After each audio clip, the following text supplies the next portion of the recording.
ముందుగా ఓఎన్ఆర్ గారు మనం చూస్తున్నాం సింగరేణిపై పూర్తిగా ప్రైవేటు కత్తి వేలాడుతోంది. ప్రైవేటు పరం చేసేందుకు వైపు కాంగ్రెస్ అలాగే బీజేపీ రెండు ప్రభుత్వాలు కలిసి కుట్ర చేస్తున్నాయని ఒక ప్రధానమైన వార్త ఈరోజు మనం చూస్తూ ఉన్నాం. మరోవైపు 6,000 కోట్ల స్కామ్కు రేవంతే సూత్రధారి అంటూ నిన్న హరీష్ రావు గారు కూడా తీవ్రస్థాయిలో విరుచుకుపడిన మరో అంశం కూడా కనిపిస్తుంది. మొత్తం విచారణ జరిపించాలని చెప్పి దీనిపై డిమాండ్ చేసినప్పటికీ కూడా కేంద్ర ప్రభుత్వం నుంచి స్పందన రావట్లేదని ఆయన మండిపడిన అంశం కూడా మనం చూస్తూ ఉన్నాం. వరుసగా సింగరేణికి సంబంధించిన భవితవ్యంపై ఆందోళన వ్యక్తమవుతుంది కార్మికుల్లో. వైపు హరీష్ రావు గారు, మరోవైపు కేటీఆర్ గారు కూడా పూర్తి స్థాయిలో సింగరేణి సంస్థ పరిరక్షణ కోసం బీఆర్ఎస్ ఎంతటి పోరాటాలకైనా ఈయన సిద్ధమని స్పష్టం చేస్తున్న నేపథ్యంలో ఎట్లా చూడాల్సిన అవసరం ఉంది మొత్తం పరిణామ క్రమాన్ని?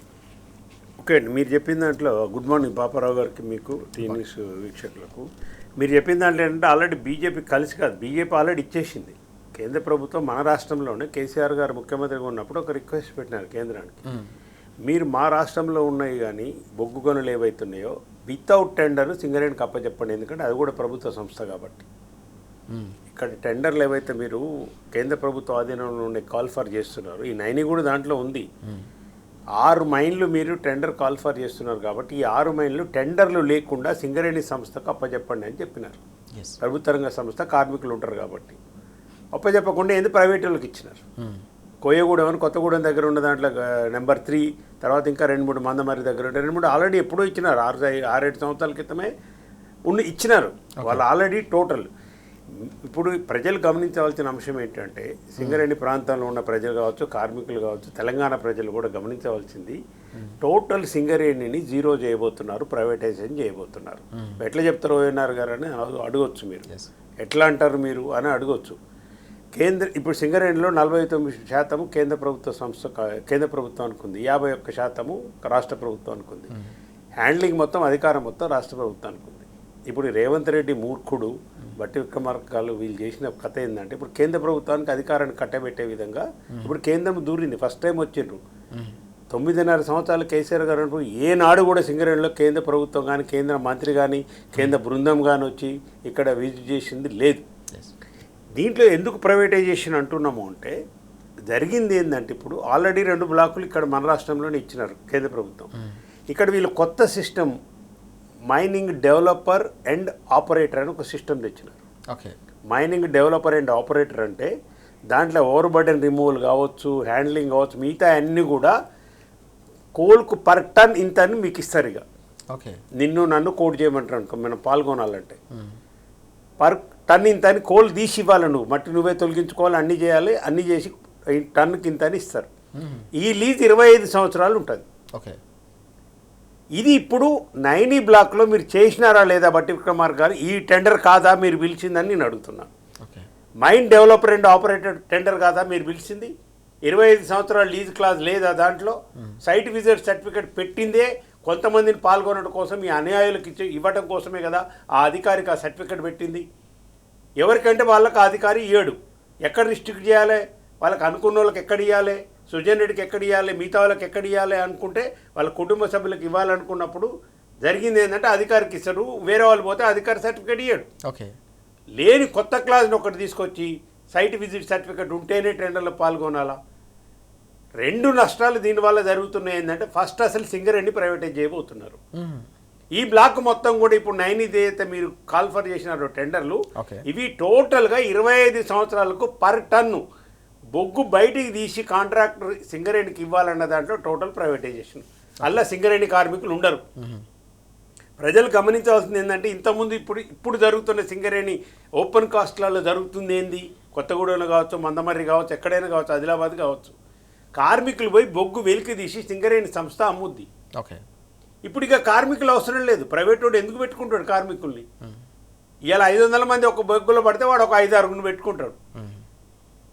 అక్కడ కార్మికుల క్షేమం అంటూ లేదు, కార్మికులు లేరిగా. మరి రోడ్లు ఎట్లయితే అప్పచెప్తున్నావో కాంట్రాక్టర్లకు, సింగరేణి సంస్థను కూడా అప్పచెప్పటమే. ఇవాళ 9 బ్లాక్తోని దానికి తెరదీసినారు కాంగ్రెస్ ప్రభుత్వం. ఇది టోటల్గా ప్రైవేటైజేషన్ నెంబర్ 1. సింగరేణి ప్రైవేటే అన్ని బ్లాకులు కూడా ఇస్తలే ఇచ్చుకుంటూ పోతారు. ఇక టెండర్ కాగానే సింగరేణి సంస్థను మూసేసి దానికి ఇది కేంద్ర ప్రభుత్వం ఆల్రెడీ చేసింది కాబట్టి కిషన్ రెడ్డి గారు నోరిప్పటం లేరు. కిషన్ రెడ్డి మాట్లాడితే ఏం మాట్లాడతాడు, ఆయన బొంద ఏముందని మాట్లాడతాను కాడ. ఆల్రెడీ మీరు ఇక్కడ మా తెలంగాణలోనే, మన తెలంగాణ రాష్ట్రంలో 2-3 ఇచ్చిండ్రు ఆల్రెడీ ప్రైవేట్ వాళ్ళకు. అందుకే కిషన్ రెడ్డి గారు మౌనం వహించారు, పెద్దలు ఇప్పలేదు ఆయన. నెంబర్ 2, సైట్ విజిట్ సర్టిఫికేట్ ఇంతకు ముందే ఉందని బట్టి విక్రమార్క గారు నిన్న ప్రెస్ మీట్లో చెప్పినారు. అయ్యా బట్టి విక్రమార్క గారు, సైట్ విజిట్ సర్టిఫికేట్ ఉండొచ్చు, దేనికి ఉందో మీరు చెప్పలేదు. హరీష్ రావు గారు అదే అడిగారు. బొగ్గు వెలికితీతకు సంబంధించి కానీ, ఓవర్ బర్డెన్ సంబంధించి కానీ, రిమూవల్కి కానీ సైట్ విజిట్ సర్టిఫికేట్ లేదు. ఓకే, ఉంటే మీరు చెప్పండి.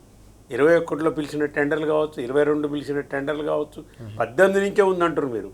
చూపెట్లే ఎక్కడుందండి. సర్టిఫికేట్ ఉండొచ్చు, సైట్ విజిట్ దేనికి ఉంటుంది అంటే కోల్లో, బొగ్గులో రకరకాల ఆపరేషన్స్ ఉంటాయి రాజుగారు. ఒకటి కోల్ హ్యాండ్లింగ్ అనుకుందాం. కోల్ హ్యాండ్లింగ్ ఆపరేషన్ అంటే బొగ్గు వెలికి తీసిన తర్వాత రైల్వే స్టేషన్లో కానీ పక్కన ఒక డంప్ యార్డ్ ఉన్న తర్వాత దాన్ని రైల్వే ర్యాక్లకు కానీ లారీలకు కానీ లోడ్ చేయడానికి లోడింగ్ ఒక ప్రాసెస్ ఉంటుంది. దీనికి సపరేట్ కాంట్రాక్టర్ ఉంటాడు. అంటే ఇప్పుడు ఒక 500 టన్నులు బొగ్గు తెచ్చి ఒక దగ్గర పోసినారు. ఇది అమ్మాలిగా సింగరేణి, ఎక్కడికైనా అమ్మాలంటే రైల్వేకి ఎక్కియాలి, లారీలకు ఎక్కియాలి, ఆ కొన్నోళ్ళకి ఎక్కియాలి కదా. వాళ్ళ వెహికల్స్ చేయడానికి లోడింగ్ ఆపరేషన్ అంటారు దీన్ని కోల్ హ్యాండ్లింగ్ అంటారు. దీనికో టెండర్ ఉంటుంది.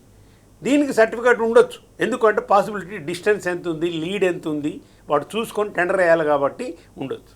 రెండోది కోల్ ఎవాక్యుయేషన్ అని ఉంటుంది లోపల మైనింగ్లో. ఈ కోల్ ఎవాక్యుయేషన్ ఏంటి ఉంటుంది అంటే కన్వేయర్ సిస్టమ్ని ఎప్పటికప్పుడు చేయటము. ఇది సపరేట్ కాంట్రాక్ట్ ఉంటాడు.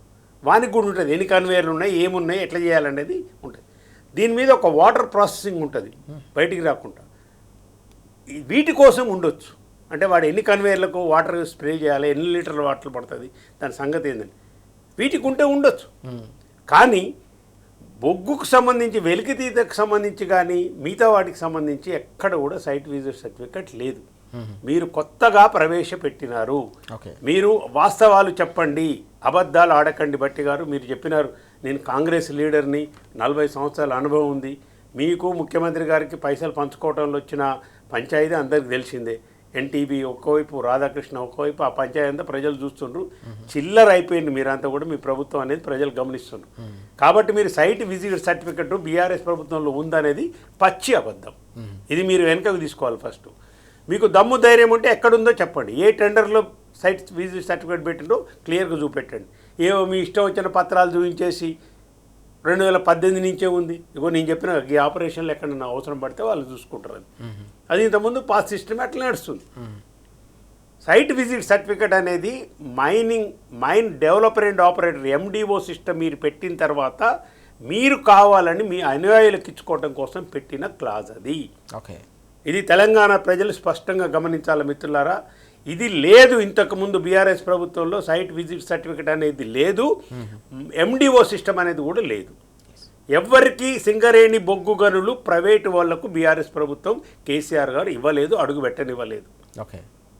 ఇప్పుడు మీరు టోటల్గా పర్ టన్ బొగ్గుకి ఇంత ఇవ్వాలనే యుద్ధంలో ఇంతకుముందు రాజశేఖర రెడ్డి ఉన్నప్పుడు EPC సిస్టమ్ ఎట్లయితే పెట్టినారో ఆ పద్ధతిలోనే ఇప్పుడు పెడుతున్నారు. దీని లీజ్ సిస్టమ్ 25 సంవత్సరాలు. ఇది మీరు ఎందుకు బయట పెడతలేరు బట్టి గారు చెప్పండి. ఈ టెండర్ని ఎన్ని రోజులకని పిలుస్తున్నారు? ఈ MDO సిస్టమ్ ఏంది అసలు? కోల్ ఇండియాలో ఉన్నదాన్ని చూపెట్టండి. కోల్ ఇండియాలో ఉన్నదానికి ఇది కాదు. మీరు చూపెట్టిన మాట వాస్తవమే కావచ్చు, దేనికి పిలిచినారని మీరు చెప్పడం లేరు. వాషింగ్ మిషన్లకు మిగతా వాటికి పిలిచింది, కోల్ హ్యాండ్లింగ్, కోల్ ఎవాక్యుయేషన్ సంబంధించిన దాంట్లో పిలిస్తే పిలవచ్చు, ఆ సైట్ విజిట్ సర్టిఫికేట్ ఉండొచ్చు కాక. కానీ మీరు పెట్టిన MDOలో లేదు ఎక్కడ. అసలు MDO సిస్టమ్ తెలంగాణ లేదు ఇంతవరకు. ప్రైవేటు వాళ్లకు మైన్లు డెవలప్ చేసి బొగ్గుకింత టన్నుకింత అని సిస్టమ్ కేసీఆర్ గారు పెట్టలేదండి. మరి మీరు పెట్టిన తర్వాత కార్మికులు, ఇన్ని వేల మంది కార్మికులు ఎడిపోవాలా? వాళ్ళ భవిష్యత్తు ఏంది? కార్మికులు అవసరమేముంది? అప్పుడు యంత్రాలు పెట్టి వాళ్ళు తీసేస్తారు. వాడు పొల్యూషన్ ఎందుకు చూస్తాడు, మిగతా ఎందుకు చూస్తాడు? కార్మికులు ఏమవసరం వాళ్ళకు? కార్మికుల పిల్లలు ఎటుపోవాలి? ఇవన్నీ ఎటుపోవాలి? అంటే సింగరేణి సంస్థని టోటల్గా మీరు మూసివేయబోతున్నారు. ప్రభుత్వ రంగ సంస్థగా ఉన్నదాన్ని ప్రైవేట్ వాళ్ళకు అప్పచెప్పబోతున్నారని దీంట్లో వాస్తవంగా నిన్న బట్టి గారు చెప్పిన విషయమే మనకు అర్థమవుతుంది. పచ్చి అబద్ధాలు ఆడినారు బట్టి గారు. మీ ఇలాంటి వాళ్ళకి ఇది తగదు. పాత కాంగ్రెస్ నాయకులు, మీ ఫ్యామిలీ మొత్తం కాంగ్రెస్ ఉన్నది. మీ అన్నగారు మల్లు అనంతరాములు కావచ్చు, ఇప్పుడున్న మల్లు రవి గారు కావచ్చు, ఎవరైనా కావచ్చు. ఎందుకు మీరు కూడా రేవంత్ రెడ్డితోని కుమ్ముకైపోయినట్టు అబద్ధాలు ఆడటం? ఆయన అంటే పచ్చి అబద్ధాల కోరు, చీటర్. ఆయన క్రిమినల్ కేసులు ఉన్నాయి ఆయన మీద. మీరు నీట్గా ఉండదలుచుకున్నప్పుడు ఉన్నట్టు చెప్పండి. మీకు కూడా ఎట్లా తగాదా ఉంది కదా. మరి తెలంగాణ ప్రజలకు వాస్తవాలు బట్టబయలు చేయండి. MDO సిస్టమ్ ఇంతకుముందు లేదు, వాస్తవం ఉంటే ఎప్పుడో చెప్పండి. కేసీఆర్ గారి ప్రభుత్వంలో 9.5 సంవత్సరాలు ఎక్కడుందో చెప్పండి. కాబట్టి టోటల్ సింగరేణిని ప్రైవేటైజ్ చేసే దాంట్లో భాగంగా జరుగుతున్న 6,000 కోట్ల స్కామ్కు తెరలేపింది రేవంత్ రెడ్డి ప్రభుత్వం. ఓకే. దీంట్లో బీజేపీ రెండవ దోషి. బీజేపీనే ఇవాళ రేవంత్ రెడ్డి ప్రభుత్వం అనుసరిస్తుందని చెప్పడానికి ఇదొక ఉదాహరణ రాజు గారు. ఓకే. కేంద్ర ప్రభుత్వ విధానాలకు అనుకూలంగానే ఆయన ఓటుకు నోటు కోసం తప్పించుకోవడం కోసం చేస్తున్న ప్రయత్నంలో భాగమే ఇవాళ ఎట్లయితే మిగతా దాంట్లో కేంద్ర ప్రభుత్వాలు ప్రైవేట్ వాళ్ళకు బొగ్గు గనులు అమ్ముకుంటుందో ఎండిఓ సిస్టమ్ ఆల్రెడీ ప్రవేశపెట్టింది కేంద్ర ప్రభుత్వం, మోడీ ప్రభుత్వం. ఆ ప్రభుత్వం కేంద్ర ప్రభుత్వం అడుగుల్లో జాడ వేసి నడుస్తున్నాయనే రేవంత్ రెడ్డి. ఇది కాంగ్రెస్ రేవంత్ రెడ్డి ప్రభుత్వం కలిసి ఆడుతున్న నాటకము. ప్రజలను మభ్య పెట్టడానికి మీరు చెప్పేయన్ని కూడా పచ్చి అబద్ధాలు. సైట్ విజిట్ సర్టిఫికెట్ సిస్టమ్ అనేది బీఆర్ఎస్ ప్రభుత్వంలో లేదు అనేది వాస్తవం.